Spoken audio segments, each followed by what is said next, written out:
ফিলিস্তিনের বিরুদ্ধে যে সেই ইসরায়েলের বর্বর এবং গণহত্যা এর তীব্র নিন্দা ও প্রতিবাদ আমরা জানাই এবং অনতিবিলম্বে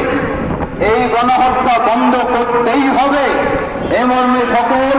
গোটা বিশ্বের মুসলিম শাসক ও জনতা সকলকে আমরা ঐক্যবদ্ধ হয়ে এর কঠিন ব্যবস্থা গ্রহণের জন্য আহ্বান জানাচ্ছি।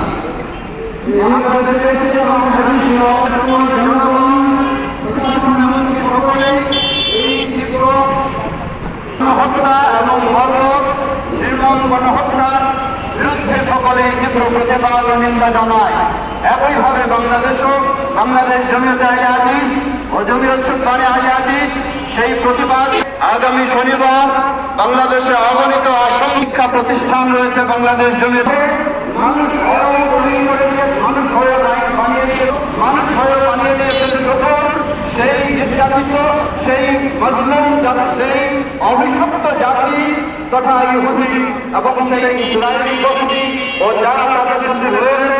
তাদের এই নির্যাতন, তাদের এই গণহত্যা, তাদের এই হামলা, তাদের এই নির্যাতনকাণ্ডগুলি গোটা বিশ্ব আজকে অবলম্বন করছে। সবাই তাদের নিন্দা জানাচ্ছে,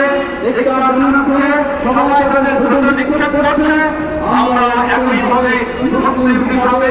ভারত হিসাবে আমরা সেই তীব্র সেই গণহত্যার, আমরা সেই বর্বর নির্যাতনের তীব্র নিন্দা এবং প্রতিবাদ জানাই এবং আমরা আহ্বান জানাই গোটা বিশ্বের সকল মুসলিম এমনকি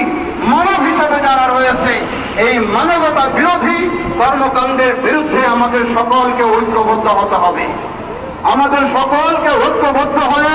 এর প্রতিবাদ শুধু নয় বরং কিভাবে ইসরায়েল এই শক্তি পায়, তার শক্তির উৎস কোথায়, সেই